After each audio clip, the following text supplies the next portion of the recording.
ಸರ್ವರಿಗೂ ನಮಸ್ಕಾರ. ಕನ್ನಡ ನಾಡು ವಿವಿಧತೆಯಲ್ಲಿನ ಏಕತೆಯನ್ನು ಹೊಂದಿದ ಕರುನಾಡು. ಇಲ್ಲಿ ಪ್ರತಿ 20 ಕಿಲೋಮೀಟರ್ಗಳಿಗೆ ವಿಭಿನ್ನ ಪ್ರಕಾರದ ಕನ್ನಡ ಭಾಷಿಗರು ಕಾಣಸಿಗುತ್ತಾರೆ. ನಮ್ಮ ಕರುನಾಡಿನ ಪರಸ್ಪರ ಪ್ರೇಮ, ಸಂಸ್ಕೃತಿ ಸಂಯಮ, ಆಚಾರ ವಿಚಾರ ಮತ್ತು ಇಲ್ಲಿನ ಹೇರಳ ಸಸ್ಯರಾಶಿ ಹಾಗೂ ಅದರಲ್ಲಿನ ಗಿಡಮೂಲಿಕೆಯ ಗುಣ, ಈ ಗುಣವನ್ನು ಪ್ರಪಂಚಕ್ಕೆ ಪರಿಚಯಿಸಿದ ನಮ್ಮ ನೆಲದ ಅತ್ಯಂತ ಅಪರೂಪದ ವಿದ್ಯೆಯೊಂದರ ಹೆಸರು ಆಯುರ್ವೇದ ಶಾಸ್ತ್ರ. ಇದು ತನ್ನದೇ ಆದ ಭೂಮಿಕೆಯನ್ನು ಹೊಂದಿ ಪ್ರಪಂಚಕ್ಕೆ ಸಂಕಷ್ಟ ಬಂದಾಗ ಸಂಜೀವಿನಿಯಾಗಿ ನಿಂತು ಕಾಪಾಡಿದ ಧನ್ವಂತರಿಯ ಕೃಪೆಯುಳ್ಳ ವೈದ್ಯಕೀಯ ಶಾಸ್ತ್ರ. ಋಷಿಮುನಿಗಳ ಕಾಲದಿಂದ ಪರಂಪರಾಗತವಾಗಿ ಆಯುರ್ವೇದ ಶಾಸ್ತ್ರ ಅನೇಕ ಕುಟುಂಬಗಳಿಗೆ ಒಲಿದು ಆನಂತರ ವಂಶಪಾರಂಪರ್ಯವಾಗಿ ಮುನ್ನಡೆದುಕೊಂಡು ಇಂದಿನವರೆಗೂ ಬಂದಿದೆ ಮತ್ತು ಇದು ಮುಂದುವರಿಯುತ್ತಲೇ ಇರುತ್ತದೆ. ಇಂತಹ ಆಯುರ್ವೇದ ಪಂಡಿತರೊಬ್ಬರ ಮನೆಯ ಕುಡಿ ಕರ್ನಾಟಕದ ಮನಗಳಿಗೆ ಪರಿಚಿತ ವೈದ್ಯೆಯಾಗಿ, ಕಾಯಿಲೆಗೆ ಮನೆಯ ಅಡುಗೆ ಮನೆಯಲ್ಲಿಯೇ ಔಷಧಿ ಇದೆ ಎಂದು ನೆನಪಿಸುವ ತಾಯಾಗಿ, ಜೊತೆಗೆ ಆಧ್ಯಾತ್ಮ ಕ್ಷೇತ್ರದಲ್ಲಿ ತನ್ನದೇ ವಿಶಿಷ್ಟ ಭಕ್ತರನ್ನು ಹೊಂದಿದ ನಾಗನ ಶಕ್ತಿಪೀಠವಾದ ಬೆಂಗಳೂರಿನ ಶ್ರೀ ಮುಕ್ತಿನಾಗ ದೇವಾಲಯದ ಧರ್ಮದರ್ಶಿಗಳಾಗಿ ಸದಾ ಹಸನ್ಮುಖಿ, ಅನೇಕರ ಮಾರ್ಗದರ್ಶಕಿ ಇವರೇ ನಮ್ಮ ಪ್ರೀತಿಯ ಡಾಕ್ಟರ್ ಗೌರಿ ಸುಬ್ರಹ್ಮಣ್ಯರವರು. ಇದು ಅವರ ಹೆಸರಾಗಿದ್ದರೂ ಕರ್ನಾಟಕದ ಜನರ ನೆನಪಿನಂಗಳದಲ್ಲಿ ಗೌರಿ ಅಮ್ಮ ಎಂದು ಶಾಶ್ವತ ಸ್ಥಾನ ಪಡೆದ ಅಮ್ಮನನ್ನು ನಾವು ಇಲ್ಲಿ ಸವಿಸ್ತಾರವಾಗಿ ಪರಿಚಯಿಸುತ್ತಿದ್ದೇವೆ. ಸ್ವತಂತ್ರ ಭಾರತದ ಸರ್ಕಾರಿ ವ್ಯವಸ್ಥೆಯಲ್ಲಿ ತಹಶೀಲ್ದಾರ್ ಆಗಿ ಸೇವೆಯಲ್ಲಿದ್ದ ಶ್ರೀ ಭರತರಾಜ್ ಹಾಗೂ ಶ್ರೀಮತಿ ಸುನಂದಮ್ಮ ದಂಪತಿಗಳಿಗೆ 5 ಜನ ಮಕ್ಕಳಲ್ಲಿ 2ನೆಯ ಮಗಳಾಗಿ 1957 ಡಿಸೆಂಬರ್ 17 ಮಂಗಳವಾರದಂದು ಜನಿಸಿದ ಗೌರಿ ಅಮ್ಮನವರು ಸದಾ ಉತ್ಸುಕ ಹಾಗೂ ಕಲಿಕಾ ಗುಣದೊಂದಿಗೆ ಬೆಳೆದವರು. ಇವರು ಜನಿಸಿದ್ದು ಪಾವಗಡ ತಾಲೂಕಿನ ತುಮಕೂರು ಜಿಲ್ಲೆಯ ಗೊಂಡೆ ತಿಮ್ಮನಹಳ್ಳಿ ಎಂಬಲ್ಲಿ. ತಂದೆಯ ಸರ್ಕಾರಿ ನೌಕರಿ ಇವರಿಗೆ ಅನೇಕ ಊರುಗಳನ್ನು ಪರಿಚಯಿಸಿದೆ. ಆದರೆ ಮಕ್ಕಳ ಸರ್ವತೋಮುಖ ಏಳಿಗೆಯ ದೃಷ್ಟಿಯಿಂದ ತಂದೆ ಶ್ರೀಯುತ ಭರತರಾಜ್ ಅವರು ಮೈಸೂರನ್ನು ತಮ್ಮ ಶಾಶ್ವತ ನೆಲೆಯಾಗಿಸಿದ್ದರಿಂದ ಗೌರಿ ಅಮ್ಮನವರ ಬೆಳವಣಿಗೆಗೆ ಸಾಂಸ್ಕೃತಿಕ ರಾಜಧಾನಿ ಮೈಸೂರು ತುಂಬಾ ಪೂರಕ ವಾತಾವರಣವನ್ನು ನಿರ್ಮಿಸಿತ್ತು. ನಮ್ಮ ಗೌರಿ ಅಮ್ಮನವರು ಅಂದಿನಿಂದ ಇಂದಿನವರೆಗೂ ಎಂದೂ ಛಲಬಿಡದ ಗಟ್ಟಿಗೀತಿ. 1973-74 ಇಸುವಿಯ ಸಮಯವಿರಬಹುದು. ಆಗ ತಾನೇ PUCಯಲ್ಲಿದ್ದ ತರುಣಿಗೆ ಇದ್ದಕ್ಕಿದ್ದ ಹಾಗೆ ಮ್ಯಾಂಡಲಿನ್ ಕಲಿಯಬೇಕು ಎಂಬ ಹಂಬಲ ಶುರುವಾಯಿತು. ಕಾರಣ, ಸಂಗೀತವನ್ನು ಈ ಮೊದಲೇ ಕಲಿತು ಅತ್ಯಂತ ಸುಶ್ರಾವ್ಯವಾಗಿ ಹಾಡಿ ಜನರ ಮನಸ್ಸನ್ನು ಸೂರೆಗೊಂಡಿದ್ದರೂ ಸಮಾಧಾನ ಇರಲಿಲ್ಲ. ಇನ್ನೂ ಏನಾದರೂ ಕಲಿಯಬೇಕು, ಸಂಗೀತದಲ್ಲಿ ಮತ್ತು ಹೆಚ್ಚಿನ ಸಾಧನೆ ಮಾಡಬೇಕು. ಆದರೆ ಕಲಿಸುವವರ್ಯಾರು, ಕಲಿಯುವುದು ಎಲ್ಲಿ ಎಂದು ಹುಡುಕುತ್ತಿರುವಾಗಲೇ ವಿದ್ವಾನ್ ರತ್ನನ್ ಎಂಬುವ ಗುರುಗಳು ಮ್ಯಾಂಡಲಿನ್ ಕಲಿಸುತ್ತಾರೆ ಎಂದು ತಿಳಿಯಿತು. ಇವರ ಬಳಿ ಹೋಗಿ ಕಲಿಸುವಂತೆ ಕೇಳಿಕೊಂಡಾಗ, ನಾನು ಕೇವಲ ಹುಡುಗರಿಗೆ ಮಾತ್ರ ಕಲಿಸುತ್ತೇನೆ, ಹೆಣ್ಣು ಮಕ್ಕಳಿಗೆ ಕಲಿಸುವುದಿಲ್ಲ ಎಂದರಂತೆ. ಇದರಿಂದ ಇಲ್ಲ, ನೀವು ನನಗೆ ಕಲಿಸಲೇಬೇಕು ಎಂದು ಪಟ್ಟು ಹಿಡಿದ ಬಾಲಕಿ ಗೌರಿ ಛಲಬಿಡದೆ ಅದೇ ಗುರುಗಳಿಂದ ಮ್ಯಾಂಡಲಿನ್ ಕಲಿತು ಮುಂದೆ ಸಂಗೀತ ಕಾರ್ಯಕ್ರಮಗಳನ್ನು ಕೊಟ್ಟು ಅನೇಕ ದಿಗ್ಗಜರಿಂದ ಭೇಷ್ ಎನ್ನಿಸಿಕೊಂಡ ಸಾಧಕಿ. ಇದರ ಮುಂದುವರೆದ ಭಾಗವಾಗಿ ಮೈಸೂರು ಅರಮನೆಯಲ್ಲಿಯೂ ಮ್ಯಾಂಡಲಿನ್ ನುಡಿಸಿ ಮಿಂಚಿದ ಪ್ರತಿಭಾವಂತ ಸಂಗೀತಗಾರರಿವರು ಎನ್ನುವುದು ಅನೇಕರಿಗೆ ತಿಳಿಯದ ಅಪರೂಪದ ವಿಷಯ.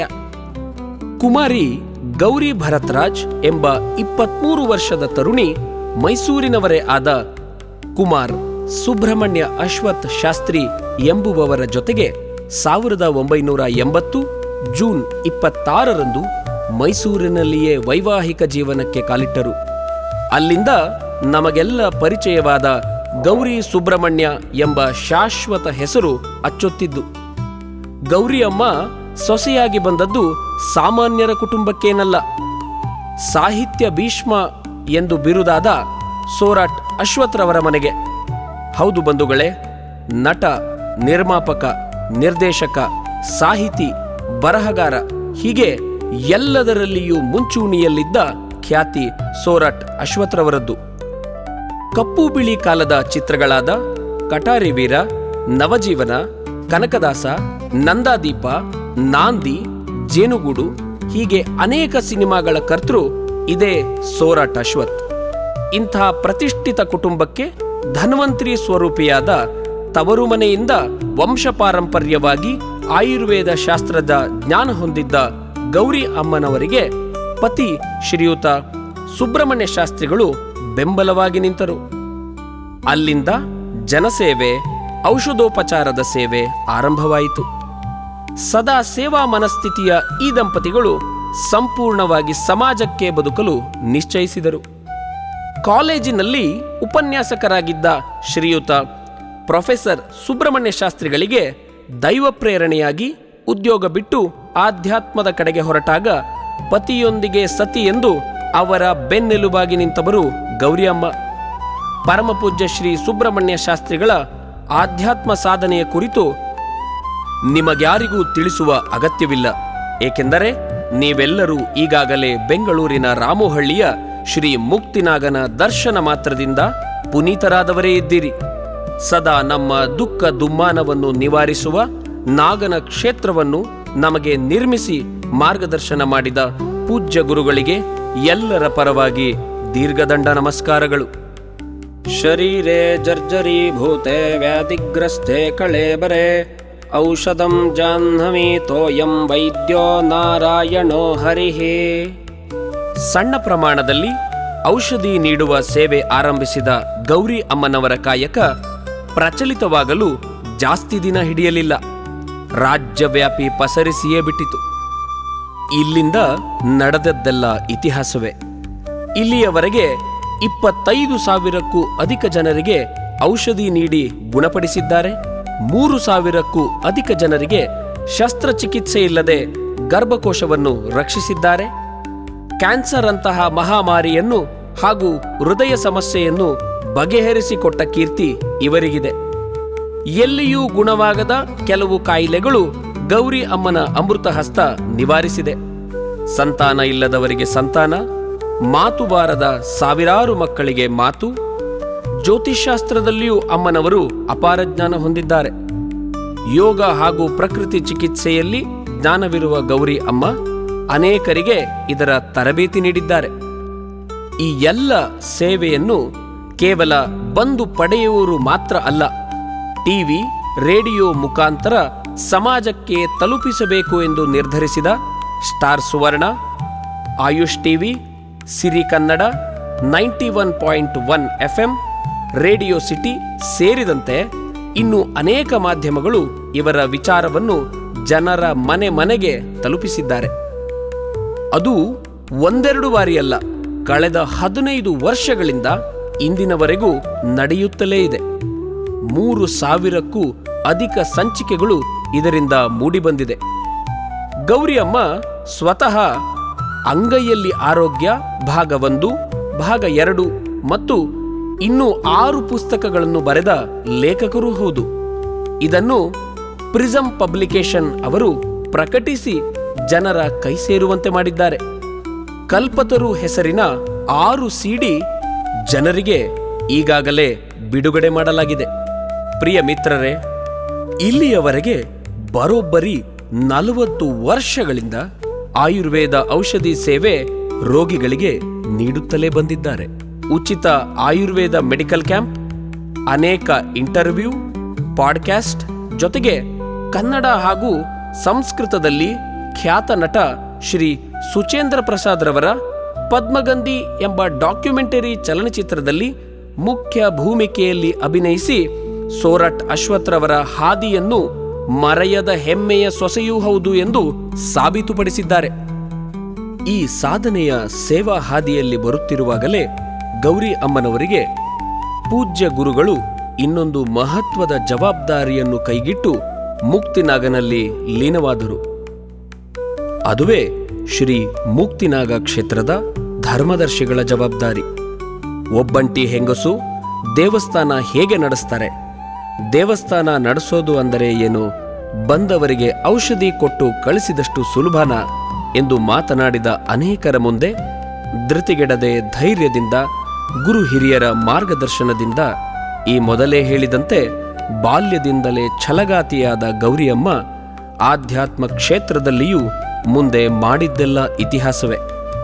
ಕ್ಷೇತ್ರಕ್ಕೆ ಬರುವ ಮುಖ್ಯ ರಸ್ತೆಯಲ್ಲಿನ ಸ್ವಾಗತ ಹಾಗೂ ಪುನಃ ಸ್ವಾಗತ ಬಯಸುವ ಆರ್ಚ್, ಮುಕ್ತಿನಾಗ ದೇವಾಲಯದ ಎಲ್ಲ ಪರಿವಾರ ದೇವರುಗಳಿಗೆ ಪ್ರಾಕಾರ ಮಂಟಪ, ಮುಕ್ತಿನಾಗನ ಒಳಭಾಗದಲ್ಲಿ ಬಂದವರ ಕಾಲಿಗೆ ಕಲ್ಲು ಚುಚ್ಚದಂತೆ ಶಿಲೆಯಲ್ಲಿಯೇ ನೆಲ ನಿರ್ಮಾಣ, ದೇವಾಲಯದ ಕಳೆಗೆ ಕಳಸ ಇಟ್ಟಂತಹ ಬೃಹತ್ ರಾಜಗೋಪುರ ನಿರ್ಮಾಣ, ಬಂದ ಭಕ್ತರಿಗೆ ಶಾಶ್ವತ ಅನ್ನದಾನ ಪ್ರಸಾದ, ಗೋಶಾಲೆ, ಗುರುಗಳು ಆರಂಭಿಸಿದ ಚಿಕ್ಕಪಳನಿ ಬೆಟ್ಟ ನಿರ್ಮಾಣ ಗೌರಿ ಅಮ್ಮನವರ ಕೈಗೆ ಬಂದಾಗ 15% ಕೂಡ ಮುಗಿದಿರಲಿಲ್ಲ.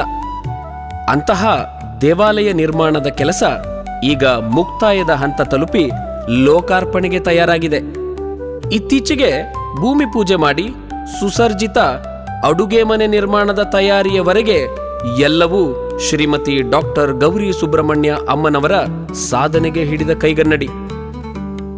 ಸಾಧಿಸಿದ ಸಾಧಕನನ್ನು ಈ ಸಮಾಜ ಎಂದಿಗೂ ಗುರುತಿಸದೇ ಇರಲಾರದು ಎಂಬಂತೆ ಆಧ್ಯಾತ್ಮ ಹಾಗೂ ಆಯುರ್ವೇದ ಕ್ಷೇತ್ರದಲ್ಲಿ ಇವರಿಗೆ ಗೌರವ ಡಾಕ್ಟರೇಟ್ ಪ್ರಶಸ್ತಿ ನೀಡಿದ Indian virtual university, academy of universal global peace USA ಇವರಿಂದ doctorate for alternative medical therapy ಪ್ರಶಸ್ತಿ, ಎಕನಾಮಿಕ್ ಟೈಮ್ಸ್ ಇವರಿಂದ ಆಯುರ್ವೇದ ಹಾಗೂ ಜ್ಯೋತಿಷ್ಶಾಸ್ತ್ರ ವಿಭಾಗದಲ್ಲಿ ಪವರ್ ಐಕಾನ್ 2020 ಪ್ರಶಸ್ತಿ, ಕರ್ನಾಟಕ ಸೇವಾ ರತ್ನ ಪ್ರಶಸ್ತಿ 2021ರಲ್ಲಿ, ಸುವರ್ಣ ದಸರಾ ಉತ್ಸವ 2022ರಲ್ಲಿ ಸುವರ್ಣ ವೈದ್ಯ ವಿಶಾರದೆ ಪ್ರಶಸ್ತಿ, ಮೈಸೂರಿನ ಖ್ಯಾತ ಗಣಪತಿ ಸಚ್ಚಿದಾನಂದ ಆಶ್ರಮದಲ್ಲಿ ಆದರ್ಶ ಸೇವಾ ರತ್ನ ಪ್ರಶಸ್ತಿ, Malaysia Indian international iconic award 2024 Ayurveda ವಿಭಾಗದಲ್ಲಿ ಇವರಿಗೆ ಸಂದಿದೆ.